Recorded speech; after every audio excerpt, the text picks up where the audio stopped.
ಆಚಿ chilli powder ಸಖತ್ ಖಾರ ಬಣ್ಣ ಮತ್ತು ರುಚಿ ಆಚಿ ಚಿಲ್ಲಿ ಪೌಡರ್.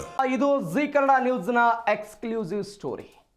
ರಾಜ್ಯ ಸರ್ಕಾರಿ ನೌಕರರಿಗೆ ಹೊಸ ಸುತ್ತೋಲೆಯನ್ನು ಹೊರಡಿಸಲಾಗಿದೆ. ಕರ್ತವ್ಯದ ವೇಳೆ ನಿಯಮಗಳ ಪಾಲನೆಗೆ ಆದೇಶವನ್ನು ಹೊರಡಿಸಲಾಗಿದೆ. ಸಮಯ ಪಾಲನೆ, ID ಕಾರ್ಡ್, ಸಭ್ಯ ಉಡುಗೆಯನ್ನು ತೊಡೋದು ಕಡ್ಡಾಯವಾಗಿದೆ. ಕಚೇರಿಯ ಸಮಯ ಮುಗಿಯುವ ತನಕವೂ ಕೂಡ ಕಚೇರಿಯಲ್ಲಿ ಹಾಜರಿರಬೇಕು. ಎಲ್ಲ ನಿಯಮಗಳನ್ನು ಕಟ್ಟುನಿಟ್ಟಾಗಿ ಪಾಲಿಸುವಂತೆ ಸೂಚನೆಯನ್ನು ಹೊರಡಿಸಲಾಗಿದೆ. ನಿಯಮವನ್ನು ಉಲ್ಲಂಘಿಸಿದರೆ ನೌಕರರ ವಿರುದ್ಧ ಶಿಸ್ತು ಕ್ರಮಕ್ಕೆ ಮುಂದಾಗ್ತೀವಿ ಅಂತ ಇದೀಗ ಸರ್ಕಾರ ಆದೇಶವನ್ನು ಹೊರಡಿಸಿದೆ. ರಾಜ್ಯ ಸರ್ಕಾರಿ ನೌಕರರ ಚಲನವಲನ ರಿಜಿಸ್ಟ್ರಾರ್, ನಗದು ಘೋಷಣೆ ರಿಜಿಸ್ಟ್ರಾರ್ ನಿರ್ವಹಣೆ ಕಡ್ಡಾಯ ಅಂತ ಇದೀಗ ಆದೇಶದಲ್ಲಿ ಹೇಳಲಾಗಿದೆ.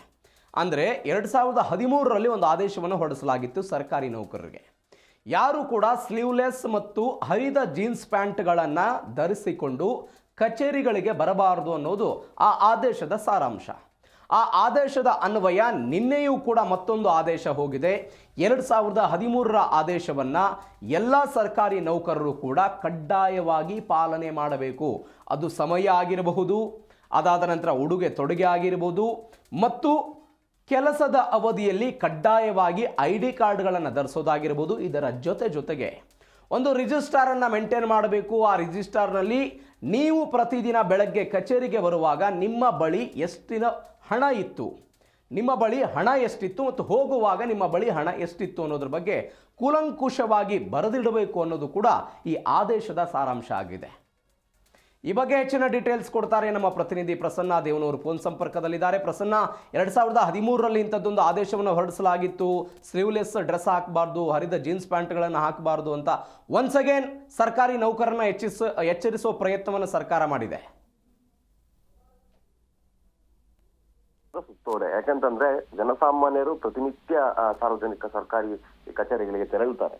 ಪ್ರಮುಖವಾಗಿ 3 ಅಬ್ಸರ್ವೇಷನ್ಸ್ ಅಂದ್ರೆ ಈ ಸರ್ಕಾರಿ ನೌಕರರು ಹಲವರು ಕಚೇರಿಗಳಿಗೆ ಡ್ರೆಸ್ ಕೋಡ್ಗಳು ಸರಿ ಇರೋದಿಲ್ಲ ಅಂತ ಹೇಳಿ, ಅಂದ್ರೆ ಎಸ್ಪೆಷಲಿ ಜೀನ್ಸ್ ಪ್ಯಾಂಟ್ ಗಳನ್ನ ಹಾಕೋದು, ಟಿ ಶರ್ಟ್ ಗಳನ್ನ ಹಾಕೋದು, ಆ ಡ್ರೆಸ್ ಕೋಡ್ಗಳನ್ನ ಅವರು ಸರಿಯಾಗಿ ಪಾಲಿಸ್ತಾ ಇರಲಿಲ್ಲ ಅನ್ನುವಂತ ಅಬ್ಸರ್ವೇಷನ್ಸ್ ಬಹಳಷ್ಟು ದೂರುಗಳು ಬಂದಿರೋ ಹಿನ್ನೆಲೆಯಲ್ಲಿ ಪರ್ಟಿಕ್ಯುಲರ್ ಆಗಿ ಅವರು ಸಭ್ಯ ರೀತಿಯ ಬಟ್ಟೆಗಳನ್ನೇ ಹಾಕಬೇಕು ಎಂಬ ಆದೇಶವನ್ನ ಸುತ್ತೋಲೆಯಲ್ಲಿ ಸ್ಪಷ್ಟವಾಗಿ ಸರ್ಕಾರ ತಿಳಿಸಿಕೊಟ್ಟಿರುವಂತದ್ದು. ಈ ಹಿಂದೆ ಉಪಲೋಕಾಯುಕ್ತ ಅವರು ಈ ಕಸ್ತೂರಿ ನಗರ ಅಂತ ಬೆಂಗಳೂರಿನಲ್ಲಿ ಒಂದು RTO ಕಚೇರಿ ಇದೆ, ಅಲ್ಲಿ ಭೇಟಿ ಕೊಟ್ಟ ಸಂದರ್ಭದಲ್ಲಿ ಹಲವರು ಅಲ್ಲಿ ಜೀನ್ಸ್ ಪ್ಯಾಂಟ್ ಟಿ ಶರ್ಟ್ ಹಾಕೊಂಡು ಕೆಲಸ ಮಾಡ್ತಿರ್ತಾರೆ, ID ಕಾರ್ಡ್ ಧರಿಸಿರೋದಿಲ್ಲ. ಇದನ್ನೆಲ್ಲ ನೋಡಿ ಸರ್ಕಾರದ ಗಮನಕ್ಕೂ ಕೂಡ ತಂದಿರ್ತಾರೆ. ಜೊತೆನಲ್ಲಿ ಏನಾಗ್ತದೆ ಅಂದ್ರೆ ಈ ಸರ್ಕಾರಿ ಅವಧಿನಲ್ಲಿ, ಕಚೇರಿ ಅವಧಿನಲ್ಲಿ ಸಾರ್ವಜನಿಕರು ತೆರಳಿದಾಗ ಅಧಿಕಾರಿಗಳು ಬಂದೇ ಇರೋದಿಲ್ಲ. ಇಲ್ಲಿ ಸ್ಪಷ್ಟವಾಗಿ ಹೇಳಿದ್ರು 10 ಗಂಟೆ 10 ನಿಮಿಷದ ಒಳಗಡೆ, ಅಂದ್ರೆ 10 ಗಂಟೆ 10 ನಿಮಿಷಕ್ಕೆ ನೀವು ಅಲ್ಲಿ ಇರಬೇಕು, ಕಚೇರಿ ಒಳಗಡೆ ಹಾಜರಿರಬೇಕು ಅಂತ. ಹಾಗಾಗಿ ಅವರು ನಿಗದಿತ ಅವಧಿಯಲ್ಲಿ ಅವ್ರು ಏನು 10 ಕೇಳಿದ್ದಾರೆ ಆ ಟೈಮ್ನಲ್ಲಿ ಈ ಕಚೇರಿಗಳಲ್ಲಿ ಸರ್ಕಾರಿ ಅಧಿಕಾರಿಗಳು ಕಡ್ಡಾಯವಾಗಿರ್ಬೇಕಾಗ್ತದೆ. ಹೊರಗಡೆ ಹೋದ್ರೆ ಆ ಮೂವ್ಮೆಂಟ್ ರಿಜಿಸ್ಟ್ರಾರ್ ಅಥವಾ ಮೂವ್ಮೆಂಟ್ ರಿಜಿಸ್ಟರ್ ನಲ್ಲಿ ಅವ್ರು ಬರೀಬೇಕಾಗ್ತದೆ, ನಾವ್ ಇಂಥ ಜಾಗಕ್ಕೆ ಹೋಗ್ತಾ ಇದೀವಿ, ಇಂಥ ವಿಸಿಟ್ಗೆ ಹೋಗ್ತಾ ಇದೀವಿ, ಇಷ್ಟೊತ್ತಿಗೆ ಬರ್ತೀವಿ ಅಥವಾ ಇಷ್ಟು ಗಂಟೆಯಲ್ಲಿ ಇರ್ತೀವಿ ಅಂತ ಹೇಳಿ ಅದೆಲ್ಲವನ್ನು ನಮೂದು ಮಾಡಿ ಆಚೆ ಹೋಗ್ಬೇಕಾಗ್ತದೆ. ಹಿರಿಯ ಅಧಿಕಾರಿಗಳ ಗಮನಕ್ಕೆ ತಂದೆ ಆಚೆ ಹೋಗ್ಬೇಕಾಗ್ತದೆ ಎನ್ನುವಂತ ಒಂದು ನಿಯಮಾವಳಿಗಳನ್ನ ಇಲ್ಲಿ ಸ್ಪಷ್ಟವಾಗಿ ಹೇಳಿರುವಂತದ್ದು. ನೀವು ನೋಡಿರ್ಬೋದು 10-11 ಆದ್ರೂ ಸರ್ಕಾರಿ ಕಚೇರಿಗಳಲ್ಲಿ ಹಲವು ಅಧಿಕಾರಿಗಳು ಬಂದೇ ಇರೋದಿಲ್ಲ. ಇದು ಕೂಡ ದೂರ ಆಗಿರ್ತದೆ. ಸರ್ಕಾರಿ ಕಚೇರಿಗಳಲ್ಲಿ ಈ ಲೋಕಾಯುಕ್ತ ಹಲವು ಬಾರಿ ಲೋಕಾಯುಕ್ತದವರು ಟ್ರಾಪ್ ಮಾಡೋ ಸಂದರ್ಭದಲ್ಲಿ ಅಥವಾ ದಿಢೀರ್ ಪರಿಶೀಲನೆ ಮಾಡೋ ಸಂದರ್ಭದಲ್ಲಿ ಹಲವು ಅಧಿಕಾರಿಗಳು ದುಡ್ಡನ್ನ ಇಟ್ಕೊಂಡಿರ್ತಾರೆ. ಆ ದುಡ್ಡನ್ನ ಕೇಳಿದ ಸಂದರ್ಭದಲ್ಲಿ ಇದು ಪರ್ಸನಲ್ ದುಡ್ಡು ಅಂತ ವಿಚಾರವನ್ನ ಹೇಳಿರುವಂತದ್ದು, ಅಂತ ಪ್ರಕರಣಗಳು ಹೆಚ್ಚಾಗಿರುವಂತದ್ದು. ಆ ಹಿನ್ನೆಲೆಯಲ್ಲಿ ಮುಂದೆ ಏನೇನು ದುಡ್ಡು ತರ್ತಾರೆ ಅದನ್ನ ಒಂದು ಕ್ಯಾಶ್ ರಿಜಿಸ್ಟರ್ ಅಂತ ಇರ್ತದೆ, ಅದನ್ನ ಫಸ್ಟ್ಗೆ ಬಂದ್ ಕೂಡಲೇ ಆ ಕ್ಯಾಶ್ ರಿಜಿಸ್ಟರ್ ಬರೆದು ಅದನ್ನ ಬರೆದು ಇಟ್ಕೊಂಡಿರ್ಬೇಕು. ಅದಕ್ಕೆ ಆ ಒಂದು ಅಲ್ಲಿನ ಉನ್ನತಾಧಿಕಾರಿಗಳ ಗಮನಕ್ಕೆ ತಂದಿರಬೇಕು ಅನ್ನುವಂತ ನಿಯಮಾವಳಿ ರೂಪಿಸಿರುವಂತದ್ದು.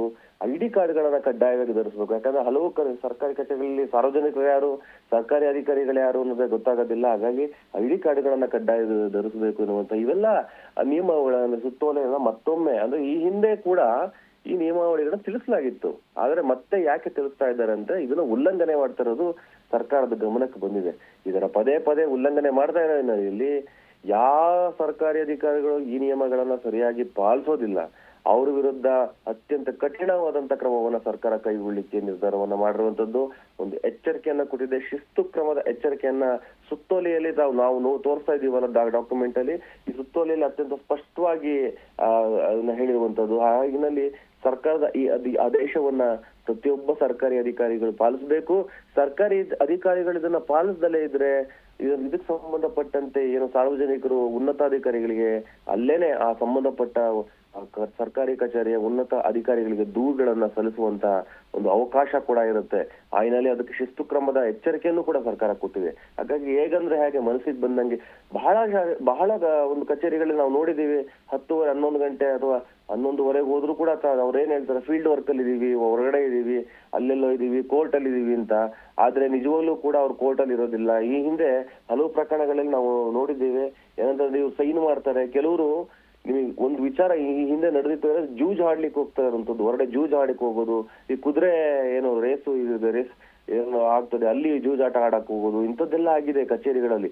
ಹಾಗಾಗಿ ಎಲ್ಲಿ ಸೈನ್ ಮಾಡೋದು, ಇನ್ನೆಲ್ಲೋ ಬೇರೆ ಕಡೆ ಕೆಲಸ ಮಾಡೋದು, ಬೇರೆ ಕಡೆ ಹೊರಗಡೆ ಎಲ್ಲೋ ಇರೋದು, ಈ ತರ ಅಶಿಸ್ತಿನ ಒಂದು ಗೆರೆಯನ್ನ ದಾಟ್ಬಿಟ್ಟಿರ್ತಾರೆ ಹಲವು ಸರ್ಕಾರಿ ಅಧಿಕಾರಿಗಳು. ಇದನ್ನ ಗಮನಕ್ಕೆ ಬಂದಿರುವಂತ ಸರ್ಕಾರ ಈ ಒಂದು ಏನೊಂದು ನಿಯಮಾವಳಿಯನ್ನು ರೂಪಿಸಿ ಈಗ ಸುತ್ತೋಲೆಯನ್ನು ಹೊರಡಿಸಿದ್ರೆ ಇದನ್ನ ಪ್ರತಿಯೊಬ್ಬ ಸರ್ಕಾರಿ ಅಧಿಕಾರಿಗಳು ಕೂಡ ಪಾಲಿಸಬೇಕಾಗ್ತದೆ. Praveen. Okay Prasanna, thank you ನಿಮ್ಮೆಲ್ಲ ಡೀಟೇಲ್ಸ್ಗೆ.